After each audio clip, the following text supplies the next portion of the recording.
El mazo del juez todavía no había caído cuando mi hermano levantó el dedo hacia mi frente a 12 desconocidos y dijo las palabras que iban a terminar con la familia que yo conocía. Nunca sirvió en el ejército. Si dice que lo hizo, les está mintiendo igual que le mintió a nuestro padre. Yo estaba sentada con un traje gris sin insignias, sin nada que dijera quién era realmente. No me moví, no busqué el brazo de mi abogada, solo miré la cara de Mateo enrojecida con la confianza particular de un hombre que nunca en su vida ha escuchado un no y ha creído que nunca lo escuchará. Él pensaba que mi silencio era rendición. Estaba a punto de aprender que no lo era.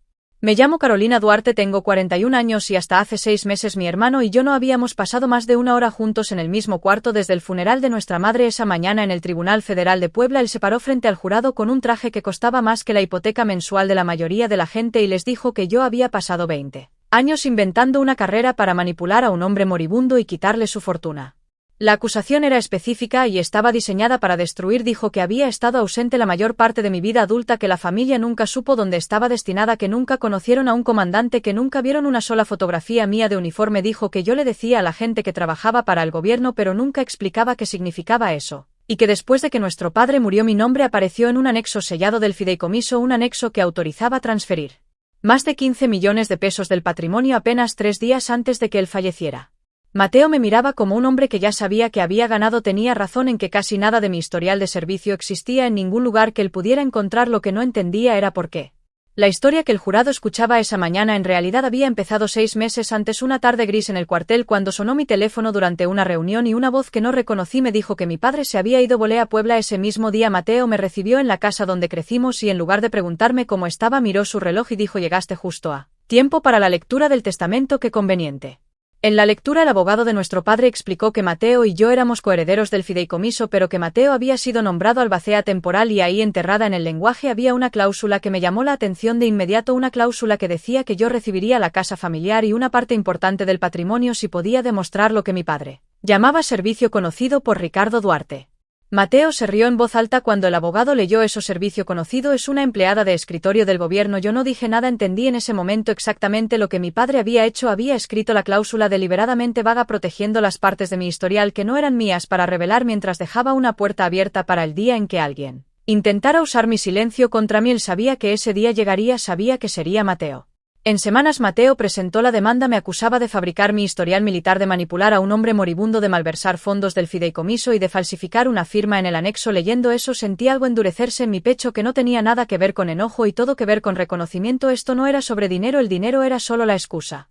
Llamé a mi abogada Elena Rosales, una ex abogada militar que había pasado 3 décadas leyendo entre líneas exactamente este tipo de caso. Le dije lo que estaba empezando a entender: él no solo quiere el dinero, quiere borrar quién soy. Elena no pareció sorprendida, ya había leído la demanda 2 veces antes de que yo llamara. Entonces déjalo hablar, dijo, que diga todo lo que quiera decir bajo juramento antes de que le mostremos a alguien una sola pieza de la verdad.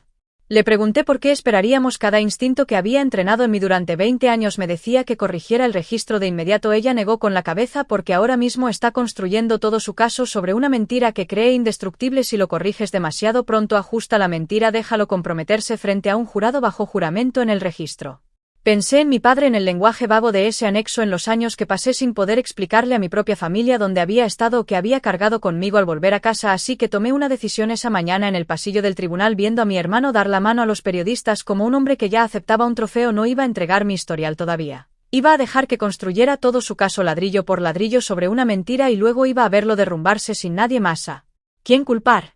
Para entender por qué Mateo estaba tan seguro de sí mismo hay que entender la casa donde crecimos y los 2 niños muy diferentes que salieron de ella. Mateo siempre fue el que la gente notaba primero, capitán del equipo de fútbol, el tipo de muchacho seguro que llenaba un cuarto sin esfuerzo. Yo era la callada. Me gustaba correr con mi padre antes del amanecer, aprender a leer mapas topográficos, arreglar el jeep viejo en el garaje en lugar de ir a fiestas.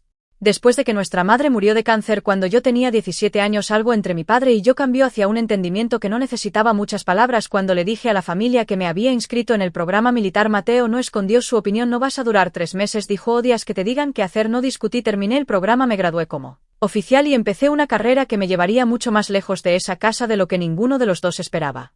Durante la mayoría de esos años pude contarle a mi familia muy poco sobre dónde estaba realmente. Oficialmente les dije que manejaba análisis logístico para la defensa. Era verdad de la manera en que una puerta cerrada es técnicamente una pared exacta, pero construida para mantener a la gente afuera por una razón. Mateo decidió temprano que esto significaba que yo tenía un trabajo de escritorio sin importancia y nunca dejó pasar oportunidad de recordármelo.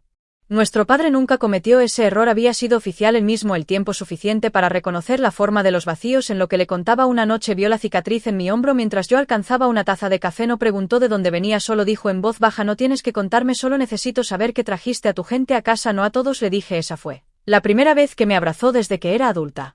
Años después, Mateo empezó a invertir en proyectos inmobiliarios cada vez más riesgosos, pidió prestado, hipotecó propiedades que no eran completamente suyas y usó el nombre de nuestro padre sin permiso para varios préstamos. Cuando nuestro padre lo descubrió, le quitó el control directo de parte de los activos familiares. Mateo decidió sin ninguna evidencia que yo lo había convencido de hacerlo. La verdad es que yo no supe nada de eso hasta después del funeral, pero él necesitaba culpar a alguien y yo estaba convenientemente lejos para defenderme. Empezó a hablar con primos, con viejos amigos de la familia, con cualquiera que escuchara en la mesa navideña. Decía que yo no estaba realmente en el ejército, que era una contratista civil disfrazando un trabajo aburrido en secreto para ganarme la simpatía de nuestro padre. Decía que estaba rondando el patrimonio esperando mi herencia. Cada versión se volvía un poco más específica, un poco más convincente, porque nadie lo contradecía. Yo no podía. La mayor parte de lo que hubiera necesitado decir para corregirlo era clasificado. Antes de seguir, quiero preguntarles algo a ustedes que están viendo esto. ¿Ustedes creen que el silencio puede ser la forma más fuerte de defenderse o creen que hay que hablar de inmediato? Cuéntenme en los comentarios, y si están disfrutando esta historia denle like y suscríbanse al canal Hidden Empire Tales, porque tenemos muchas más historias como esta esperándolos.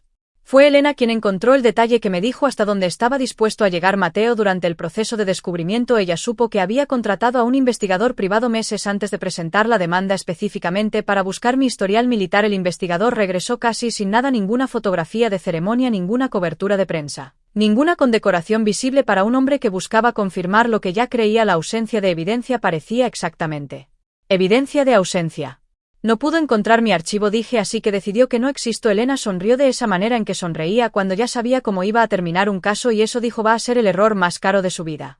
Durante el descubrimiento, el equipo legal de Mateo presentó registros bancarios mostrando que 15 millones de pesos habían salido del fideicomiso 3 días antes de que nuestro padre muriera. El receptor era una organización llamada Fundación Centinela de Recuperación. Mateo le dijo a la familia extendida y eventualmente al jurado que Centinela era una entidad fantasma que yo controlaba en secreto. Yo sabía exactamente que era Centinela, no dije nada frente a él. Era una fundación que apoyaba a las familias de militares caídos durante una campaña en la que yo había participado años atrás. La lista de beneficiarios se mantenía confidencial para proteger la seguridad de las familias. Mi padre había decidido financiarla después de enterarse de que algunos de mis compañeros no habían recibido el apoyo que necesitaban al volver. Pero había un problema real: la firma electrónica que autorizaba la transferencia llevaba mi nombre. La cara de Elena cambió cuando la vio. Le dije con calma que yo no había firmado nada. Ella me creyó, pero creer no iba a ser suficiente. Frente a un jurado, un analista forense rastreó la firma digital hasta la computadora en la oficina de mi padre. El inicio de sesión pertenecía a una cuenta secundaria emitida a Mateo años atrás cuando manejaba la facturación médica de nuestro padre durante una hospitalización. Empecé a ver la forma de lo que realmente había hecho Mateo. No había robado de Centinela, había movido el dinero adentro y luego presentado papeles falsificados alegando que la transferencia había sido un error y pidiendo un reembolso. El reembolso se dividió después entre 3 empresas, todas ligadas a Mateo. Lo que no había contado era que Centinela operaba bajo estándares de auditoría de defensa. Cada transacción dejaba un rastro con fecha y hora, algo que un hombre acostumbrado a mover dinero en bienes raíces privados nunca había tenido que considerar. Una búsqueda entre los archivos personales de mi padre encontró algo que Elena casi pasó por alto: una carta escrita a mano fechada 2 meses antes de su muerte. Decía: si Mateo demanda a su hermana, habrán el anexo azul. No había ningún anexo azul en la versión del testamento que Mateo había presentado al tribunal. Fuimos al banco a revisar la caja de seguridad de mi padre. Ya había sido abierta un día después del funeral bajo un poder que Mateo tenía dentro. Solo quedaba una de las medallas de servicio de mi padre y una fotografía mía de joven oficial el día de mi graduación. Mateo se había llevado el anexo, no había otra explicación. Encontré a la enfermera de mi padre a través de la agencia de salud domiciliaria. Se llamaba Rosa y aceptó verme en una cafetería fuera de la ciudad, eligiendo una mesa al fondo donde pudiera hablar bajo. Me contó que Mateo visitaba casi todas las tardes durante esos últimos meses y que las visitas rara vez parecían las de un hijo consolando a su padre. Llegaba con carpetas, presionaba a mi padre para que firmara cosas y cuando mi padre se negaba o hacía demasiadas preguntas, la voz de Mateo subía, hasta que Rosa tenía que encontrar una razón para volver al cuarto.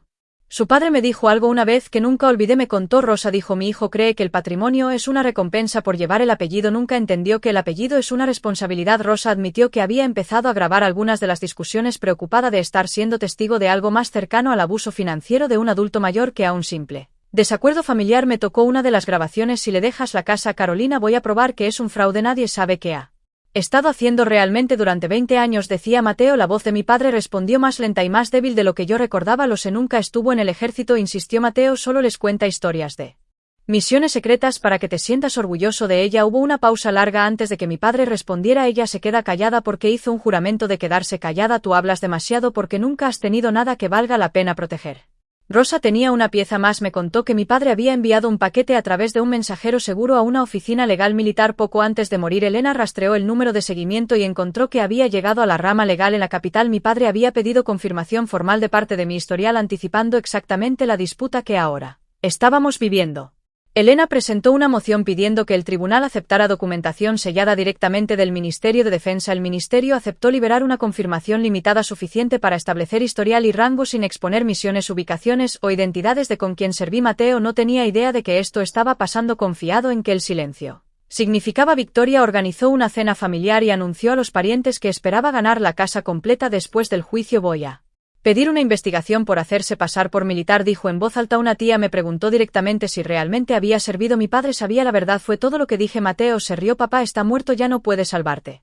Lo miré y sentí algo asentarse dentro de mí en lugar de romperse. Tienes razón, dije, no puede salvarme. Lo que no dije en voz alta, pero pensé con toda claridad fue esto: no necesitaba salvarme, ya me había dejado todo lo que necesitaba para salvarme yo misma. El juicio se reanudó un lunes por la mañana. Mateo entró como un hombre que ya tenía el veredicto en la mano. Traje a la medida, equipo legal completo y un experto que presentó como especialista en investigación de registros militares. El experto testificó con calma que no había encontrado registros públicos de despliegue bajo mi nombre, ni fotografías de ceremonia, ni cobertura de prensa. En mi opinión profesional, concluyó, no hay evidencia confiable de que la acusada haya servido como oficial en la capacidad que reclama.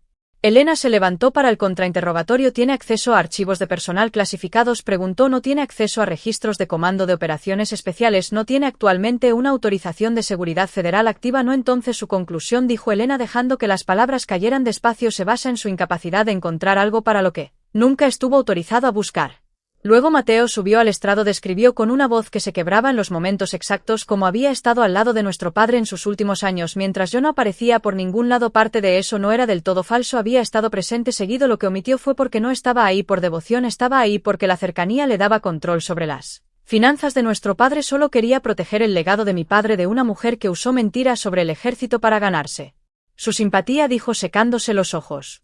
Cuando Elena lo contrainterrogó, le preguntó si alguna vez había accedido a las cuentas de nuestro padre. Dijo que no. Ella presentó los registros de inicio de sesión. Sugirió que el banco pudo haber cometido un error. Ella preguntó sobre las 3 empresas que recibieron el reembolso de Centinela. Lo llamó inversión pasiva. Ella presentó los documentos de incorporación que lo listaban como único dueño. Lo vi perder el equilibrio poco a poco. En sus palabras finales al jurado se volvió hacia ellos una vez más. Nunca sirvió. Si dice que lo hizo, está mintiendo. Era la misma línea con la que había abierto y entendí viendo cómo cambiaban las expresiones de algunos jurados que la repetición estaba haciendo exactamente lo que él quería. La duda no necesita pruebas, solo necesita repetirse lo suficiente para sentirse familiar. Su abogado se volvió hacia mí y exigió detalles: mi unidad, mis ubicaciones, el nombre de mi comandante. No estoy autorizada a divulgar esa información. Respondí que conveniente, dijo el abogado dejando las palabras suspendidas en el aire. No dije nunca ha sido conveniente. Esa noche Elena me llamó a casa. Su voz tenía un filo distinto. No era preocupación, era algo más cercano a la anticipación. Tranquila, la documentación del ministerio llegó esta noche, dijo. Un mensajero sellado autenticado con fecha y hora. Hay una testigo autorizada que va a presentarse mañana en la corte.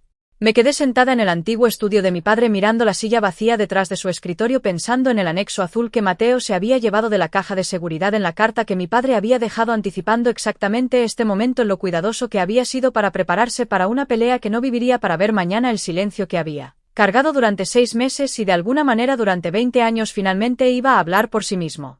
El tribunal estaba lleno la mañana siguiente. Mateo había invitado a varios periodistas locales, confiado en que estaba a punto de exponer lo que llamaba el fraude militar de su hermana frente a las cámaras. Elena se puso de pie antes de que el juez terminara de llamar a sesión. La defensa desea presentar un documento autenticado por el Ministerio de Defensa bajo la orden sellada de este tribunal. Un oficial de seguridad le entregó un sobre con sello federal. Ella lo llevó directamente al juez. Alberto Camarena, el abogado de Mateo, objetó de inmediato, llamándolo un truco de último momento. El juez desestimó la objeción recordando que el documento ya había sido autenticado por canales federales.